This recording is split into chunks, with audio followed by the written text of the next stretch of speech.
Ini kami cengi kedai kepala ngilak hot kepang yaki stakeholder barok itu kebai dan bentah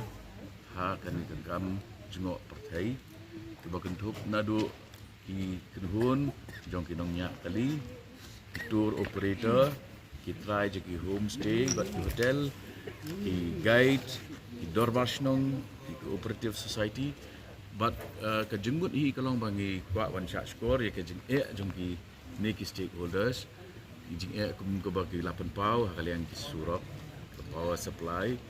ke internet connectivity but ke bangi pan but naki kalong ba ngidon kam bakin wan ha kawai ke syatri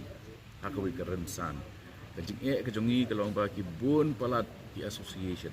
tang ki association jong ki nong nyak kaliru kila bun lupa ki wei ki bakran syarmi ni ki bakran syasab ni tinggi don kam ya ka wei ka apex body ka ban represent ya borok kini ki stakeholders kenang ba ka jing kran jong ni kum ka sarkar bat ki kan long kolong structured kalong basuk ke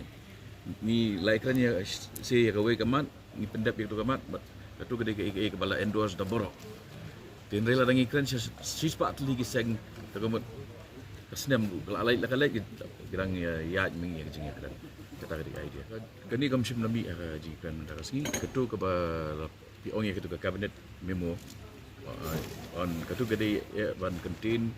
ban standardize ban regulate ya ke rugam wan jong kinong bala syagani state ke jongi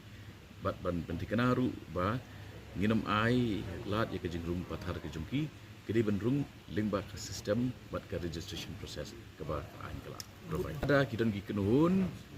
kibas ngau bakadon ke bakimia hab bat ke baka sarkar ni ke department kan le kale ai bikin wan syangi amda ka ba ki ke baki le ma ki artho minute ka kata ya ke liangja da ki bun benai ki